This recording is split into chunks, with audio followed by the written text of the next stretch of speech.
খ্রিস্টান রাজ্য বানানোর সুগভীর ষড়যন্ত্রের অংশ হিসেবে বাংলাদেশে মানবাধিকার কমিশনের অফিস স্থাপন করা হয়েছে। আমরা সুস্পষ্ট ভাষায় জানিয়ে দিতে চাই, এদেশের একজন মুসলমান বেঁচে থাকতে বাংলাদেশে মানবাধিকারের অফিস থাকতে পারে না।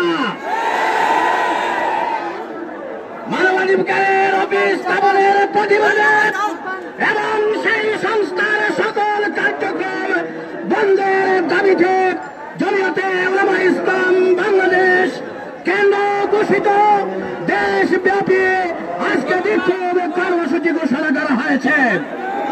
সেই কর্মসূচির অংশ হিসেবে জাতীয় মসজিদ বাইতুল মুকাররমের আজকের বিক্ষোভ সমাবেশে সভাপতিত্ব করছেন জমিয়তে উলামা ইসলাম